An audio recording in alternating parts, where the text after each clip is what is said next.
할렐루야.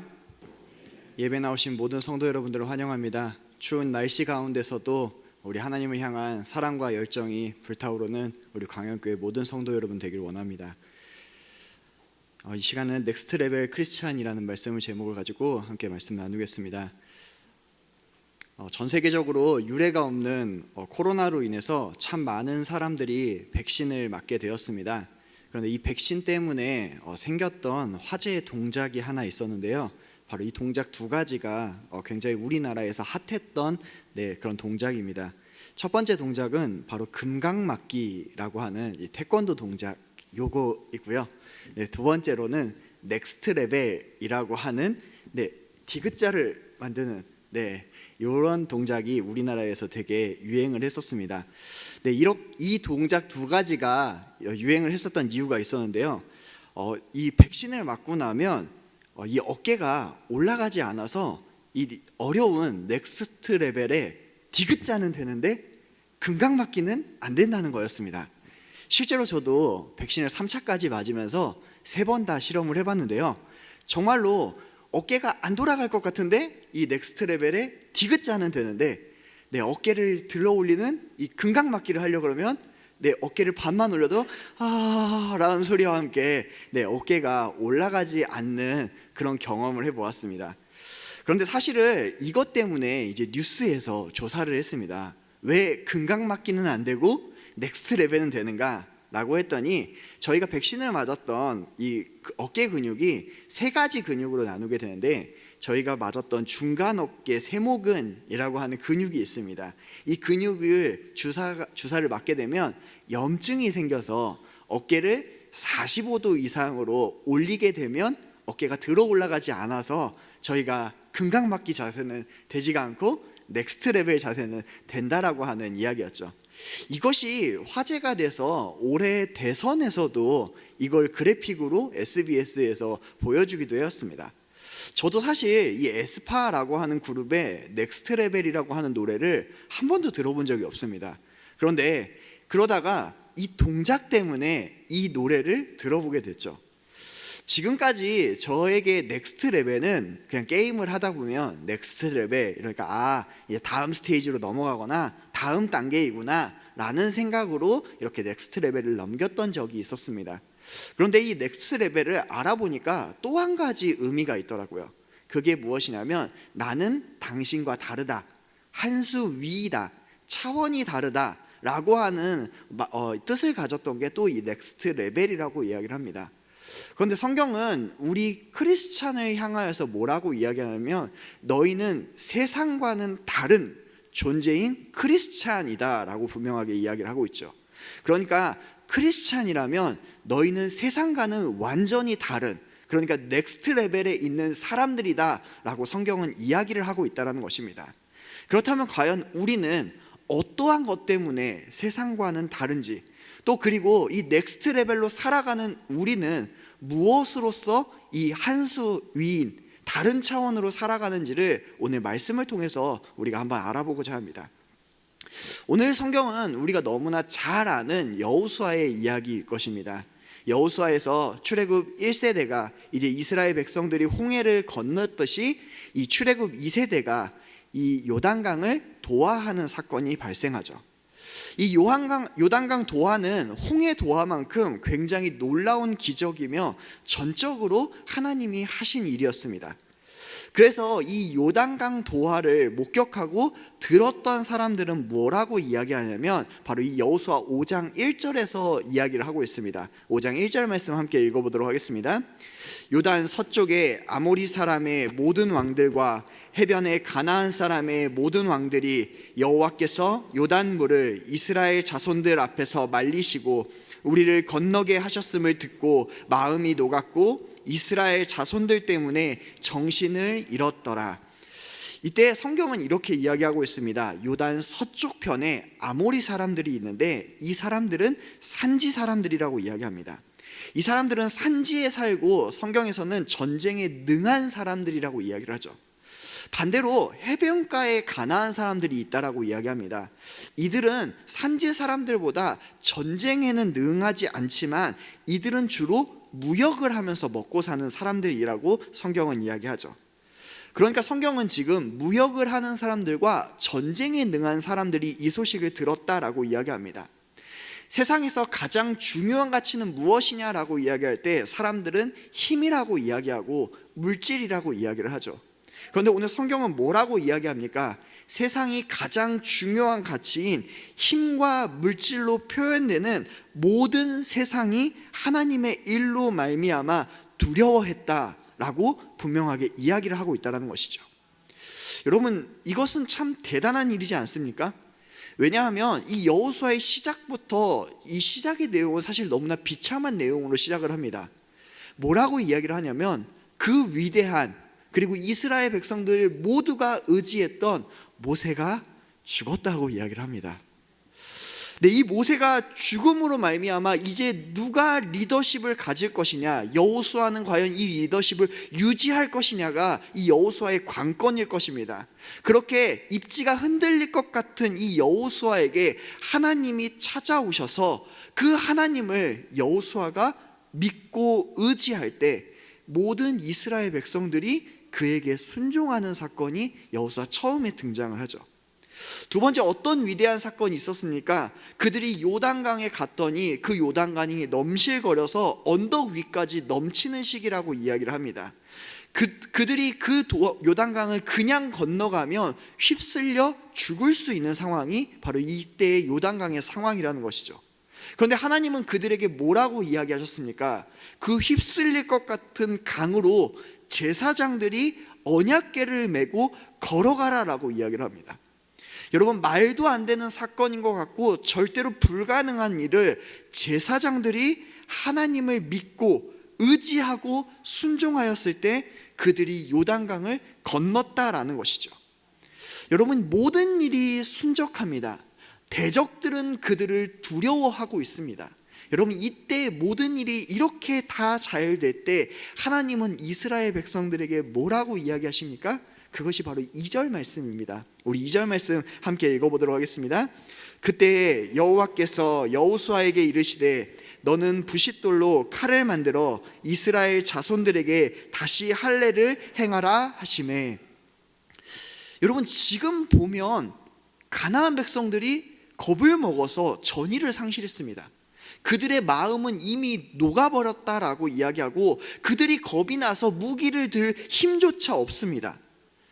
여러분, 그들이 전의를 상실했고 그들이 마침 요단강을 도하했다며 내친김에 그냥 이 상황이, 그러니까 이 상황도 우리에게 너무나 유리한 상황이니까 그 땅을 정복하는 것을 시작하는 게, 이 분위기 따라 전쟁을 시작하면 그 땅을 다 밀어버릴 수 있을 것 같은 이 분위기이지 않습니까?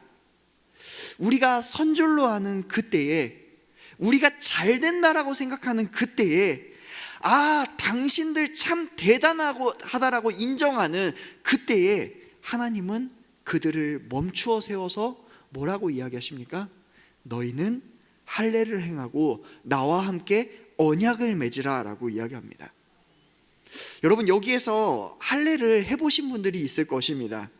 남성분들 중에서 할례를 해보신 분들은 경험해 보셨을 것이죠. 할례한 다음 일주일 동안은 제대로 서 있지도 못합니다. 너무 힘들지 않습니까? 창세기에서 이 할례로 인해서 시므온과 레위라고 하는 단 2명의 사람이 하몰과 세겜이 가지고 있는 성에 있는 모든 사람들을 단 둘이서 도말하였던 사건이 성경에서 등장하죠. 이렇듯 할례를 받고 나서는 최소 한 달 이상은 회복할 때까지 그들은 모두 전투불능에 빠지고 만다라는 겁니다. 지금 그들이 왜 가나안 땅으로 가고 있습니까? 가나안에서 전쟁을 하기 위해서이죠. 전쟁을 치러야 되는데 할례를 새롭게 하라고 하는 이 하나님의 명령은 지금 이 상황과 적절한 명령이 아닌 것 같습니다. 그런데 하나님은 이 기세에 좋은 이 시기에 그들을 굳이 멈추어 서서 언약을 맺으라고 이야기한다는 거죠. 그리고 그 언약을 맺으라고 하는 이 이야기는 마치 이스라엘에게는 엄청난 손해와 엄청난 어려움을 주는 것과 같습니다. 여러분, 왜 이스라엘 사람들이 이 할례 받는 게 어렵다라고 이야기를 할까요? 먼저 두 가지의 이유가 있습니다. 첫 번째로는 그들의 전투력이 모두 손실되기 때문이죠. 여러분, 전쟁을 할 때에는 끊임없이 이 전투력을 손실되게 됩니다. 그래서 누군가는 싸워야 되고요, 누군가는 쉬어야 되고요, 누군가는 또 이들을 위해서 보급을 해주어야 됩니다. 끊임없이 이 사람들이 돌아가야지만 전쟁이 수월하게 진행되죠. 그런데 하나님은 지금 할례를 할 때 순차적으로 할례를 받으라 라고 이야기하신 것이 아니라 너희 모든 이스라엘 백성들이 단시간 이 한 번에 할례를 받으라라고 명령하였다라는 것이죠. 여러분, 그렇다면 어떻게 됩니까? 그들을 더 이상 지킬 사람도 없고 싸울 사람도 없고 그들을 위해서 보급할 사람도 없다라는 것이죠. 두 번째, 근데 이것보다 더 어려운 상황이 있습니다. 그것이 무엇이냐면 바로 적들과 이스라엘 백성과의 거리입니다. 이스라엘은 현재 지금 어디에 위치해 있냐면 길갈이라고 하는 땅에 위치해 있습니다. 이 길갈과 여리고는요, 한 2.5km에서 3km 정도 떨어져 있는 땅입니다. 여러분, 이 광현교회에서 2.5km, 3km 정도면 어느 정도일까요? 한 구의역 정도 가면 한 2.5km에서 3km입니다. 여러분, 너무 코앞 아닙니까? 옛날에, 지금도 차를 타면 한 10분이면 갈 수 있는 이 거리, 이 당시에도 낙타와 말이 운영되고 있었습니다. 그렇다면 말 타면 10분이면 도착하는 곳, 그곳이 바로 여리고성이라는 것이죠. 그리고 지금 이스라엘은 지금 평지에 있습니다. 그리고 대적들은 어디에 있습니까? 그들을 바라볼 수 있는 높은 성 위, 여리고성에서 그들을 바라보고 있다는 것이죠. 그들이 움직이지 않는다면, 그들의 행동이 조금이라도 둔해진 걸 안다면 여리고에서 당장이라도 쳐들어와서 그들의 진을 박살낼 수 있는 거리가 길갈과 여리고의 거리라는 겁니다. 여러분, 이러한 상황이 우리에게 처해졌을 때 우리는 뭐라고 이야기할까요? 만약에 이 상황을 저에게 이야기했다면 이렇게 이야기할 겁니다. 하나님, 왜 하필 할례입니까? 아니, 그리고 왜 하필 지금 이 시즌에 이 시점에서 내가 할례를 받아야 됩니까? 하나님, 할례를 받아야 됐다면 요단강을 건너기 전에 받았으면 좋지 않았습니까? 아니면 선수 필승이라고 이미 여리고성을 깨트려 버리고 난 이후에, 적들이 우리에 대해서 공포감을 다 가지고 난 이후에 우리가 할례를 행하면 되지 않습니까? 라고 이야기도 할 수 있을 겁니다. 그런데 이스라엘 백성들은 오늘 뭐라고 이야기하고 있습니까? 3절에 등장합니다. 3절 말씀 한번 읽어보도록 하겠습니다. 여호수아가 부싯돌로 칼을 만들어 할례산에서 이스라엘 자손들에게 할례를 행하니라. 여러분, 우리는 불평할 것 같은 이때에, 우리는 환경과 여건이 안 될 것 같다라고 하는 이때에 그들은 하나님의 말씀에 순종하여 할례를 받았다라고 이야기하죠. 여러분, 그런데 이것이 여호수아서에서 주는 해답입니다. 여호수아서를 잘 보면 하나님은 오직 한 개의 답만을 주고 계십니다. 그들의 상황이 어떠하든지, 그들의 여건이 어떠하든지 전혀 상관없이 오직 여호수아가 주는 답은 이것입니다. 너희가 하나님을 의지하고 하나님의 말씀에 순종할 때 너희는 반드시 승리한다라는 사실이에요. 여호수아가, 그리고 또한 라합이, 그리고 제사장들이, 이스라엘 백성들이 세상이 말하는 환경과 여건과 상관없이 오직 하나님께 순종하고 하나님을 믿음으로 따랐을 때 오늘 성경은 이 모든 전쟁에서 승리하였다라는 사실을 계속해서 여호수아서에서는 이야기하고 있다는 것입니다. 그리고 이 상황을 이제 넥스트 레벨로 넘어가고 있는 우리 교육부서 친구들에게도 성경은 그대로 이야기하고 있습니다. 믿음은 하나님의 말씀을 따르는 겁니다. 상황이 우리에게는 불가능하다라고 이야기할 겁니다. 여러분이 이제 입시를 준비해야 돼서 여러분이 더 많은 공부를 해야 되기 때문에, 여러분이 취업을 해서 여러분이 자녀를 가져야 되기 때문에, 아니 여러분이 어떠한 상황에 빠져서 이 모든 것은 안 된다라고 이야기하는 그때에 성경은 무엇이라고 이야기합니까? 너가 그 상황과 여건과 상관없이 여호와만을 의지하면 너는 반드시 승리를 얻게 될 것이다. 이것은 내가 약속한 것이다 라고 하는 것이 오늘 성경이 우리에게 주는 답이라는 겁니다. 그래서 오늘 성경은 우리에게 뭐라고 이야기합니까? 하나님을 의지하는 너희들은 세상이 감당하지 못하는 자라고요. 세상과는 전혀 다른 자들이라고요. 오늘 성경은 너희가 넥스트 레벨, 지금 너희 아래에 있는 사람들과 너희는 전혀 다른 사람들이다 라는 것을 우리에게 선포하고 있다는 겁니다. 여러분, 우리는 이러한 믿음을 다음 세대에게 전수해야 됩니다. 하나님은 이스라엘에게 다시금 할례를 받으라고 이야기하셨습니다. 여러분, 우리가 성경에서 분명하게 아는 것은 출애굽 1세대는 실패하였습니다. 왜입니까? 성경은 뭐라고 이야기합니까? 그들이 여호와를 믿지 못하고 자기의 길을 의지하고 갔기 때문에 실패했다라고 이야기합니다. 그런데 여러분, 여기에서 참 놀라운 게 한 가지 있습니다. 그들이 실패했다면 하나님은 그들을 굳이 광야에서 왜 40년 동안이나 방황하게 하셨을까요? 아니, 이 말을 성경은 우리에게 방황이라고 이야기하지 않습니다. 40년 동안 훈련시키셨다라고 이야기하죠. 여러분, 그들이 어차피 1세대 40년이 지나면 죽을 사람들이었다면 그들을 왜 훈련시켜야 됐습니까? 그들을 오히려 단칼에 죽이시는 것이 더 낫지 않았을까요? 그들의 믿음이 그래야 더 충만해지지 않을까요? 그들이 하나님께 이러한 해를 끼쳤기 때문에 그들이 믿고 그들이 고난받으라고 하나님은 그들을 40년 동안 광야에서 고생시키신 걸까요? 아니라는 겁니다. 하나님은 이제 믿음의 다음 세대를 세우기 위해서 그 1세대들과 2세대들을 하나님의 사람으로 만들 수 있는 40년이라는 시간을 쏟아가면서 그들을 구원하시기를 원하셨다는 겁니다. 여러분, 1세대가 실패하였지만 그들은 방황을 하면서도 누구를 경험하였습니까? 하나님을 경험하였습니다. 그러면서 그 뒷세대, 이 다음 세대에게 끊임없이 무엇을 이야기하였겠습니까?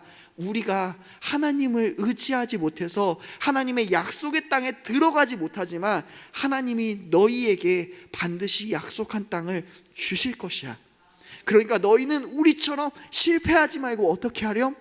하나님을 의지하고 믿고 따라가라 라고 하는 이 내용을 40년 동안이나 그들의 삶으로 계속해서 보여줬다라는 것입니다.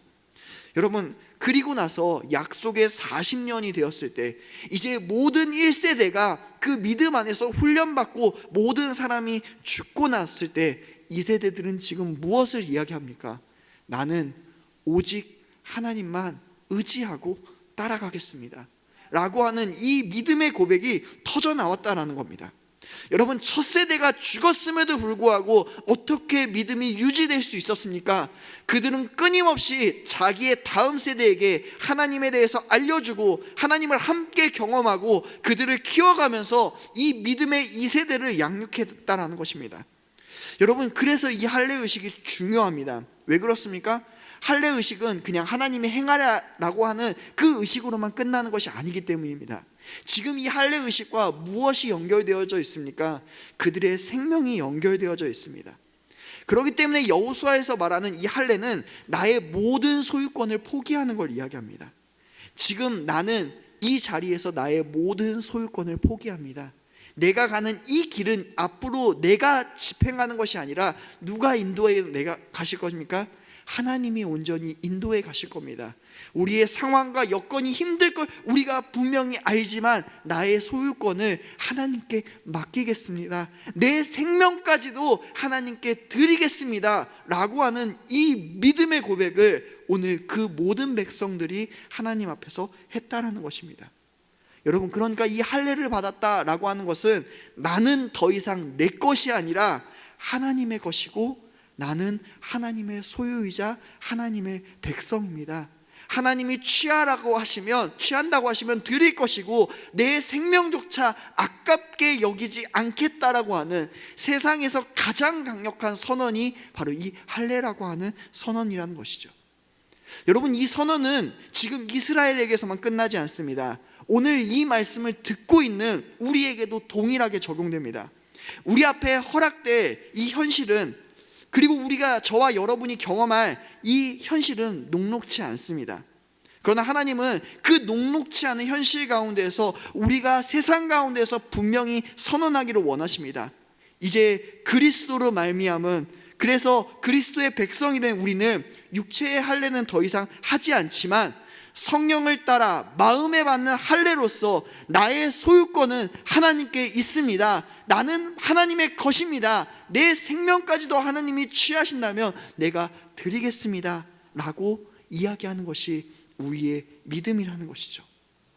여러분, 그래서 믿음은 세상과는 다른 것입니다. 세상과 같은 차원이 될 수 없는 것입니다. 왜 그렇습니까? 더 이상 나를 주장할 수 없기 때문입니다. 그래서 이 믿음의 선언은 세상에서 가장 강력한 선언이자 언약이자 믿음의 선포가 되는 것입니다. 여러분, 그렇고 이런 믿음의 선포를 했을 때 하나님은 그들을 뭐라고 인정해 주십니까? 바로 9절 말씀에 등장합니다. 우리 9절 말씀 한번 읽어보도록 하겠습니다.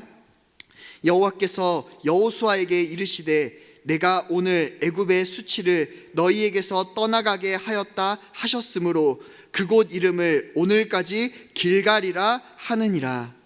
여러분, 하나님은 그들에게 분명하게 선언하셨습니다. 너희가 믿음으로 하나님을 의지하고 선택하겠다라고 이야기한 그 순간부터 너희의 수치를 내가 굴러가게 만들겠다라고. 이 길갈이라고 하는 이 지명, 이것이 히브리 말로 하면 굴러가다라고 하는 뜻이 갖고 있습니다. 하나님께서 우리가 죄 가운데로 똘똘 뭉쳐서 수치를 계속해서 지니고 있었지만 이제 이 선언을 하고 이 믿음의 고백을 한 이 순간부터 너를 통하여서 내가 영광 받겠다라고 분명하게 선포하고 계신다는 것이죠. 여러분, 기억해야 됩니다. 우리의 본성은 어떻습니까? 우리의 본성은 죄되었기 때문에 하나님께 영광 돌릴 수 없다라고 분명하게 이야기합니다. 그 어려움과 수치 가운데서도 그러나 우리가 주를 닮기 위해서 믿음으로 발버둥치고 죄를 토설하고 주 앞에 믿음으로 나아가려고 하는 그 모습을 바라보시며 하나님은 뭐라고 이야기하십니까? 내가 너의 수치를 굴려버리겠다. 너의 그 작은 믿음으로 말미암아 내가 영광을 받고 너를 내가 그리스도의 영광이라고 칭해 주겠다라고 분명하게 이야기한다라는 것이죠. 사랑하는 성도 여러분, 이제는 우리의 선택의 시간입니다. 특히나 우리 교육부서 친구들, 이제 우리의 선택의 시간입니다. 여러분이 시간이 되어서 졸업을 하고 나이를 먹는 행사로서 오늘의 행사가 끝나지 않길 원합니다. 여기에서 여러분이 결단하였으면 좋겠습니다. 과연 내가 믿음의 사람인지, 앞으로 나는 하나님께 내 인생을 다 드리겠다라고 믿음의 결단을 할지, 여러분, 우리가 이 시간 가운데 결단할 수 있었으면 좋겠습니다. 그래서 세상과는 함께 할 수도 없고 세상이 감당하지 못하는 그런 믿음의 사람이 바로 여러분이 되었으면 좋겠습니다. 그리고 오늘 이 다음 세대들을 바라보는 우리 장년 여러분들은 다음 세대를 세워주시길 원합니다. 믿음의 1세대가 비록 실패하였음에도 그들이 40년 동안 함께 훈련받으며 믿음을 최대한 전수하려고 노력했던 것처럼 여러분들이 다음 세대를 세워주시기 바랍니다. 여러분, 여전히 교육부서에는 교사들이 부족합니다. 누가 그 자리를 메워주시겠습니까? 바로 여러분들밖에 없습니다. 나이가 이제 너무 많아서 교사로 봉사하기가 어려우십니까? 그렇다면 누가 이 아이들과 이 교회를 위해서 기도해 주시겠습니까? 바로 여러분들입니다. 여러분들, 하나님 앞에 그 믿음을 보이시면서 그 믿음으로 말미암아 다음 세대들에게 계속해서 이 믿음을 전수해 주시기 바랍니다. 그래서 우리 광영교회가 자랑하는 것은 건물도 아니고 사람도 아니고 오직 하나님으로 말미암는 그 믿음이 우리 광영교회의 자랑이 되길 원합니다. 그래서 우리 광영교회를 칭하면 그 교회, 오직 믿음 있는 교회, 오직 하나님만 의지하는 교회, 그것이 우리 교회의 자랑이 되고 전통이 되고 선언이 되는 우리 귀한 광영교회 모든 성도님들 되시길 간절하게 소망하겠습니다.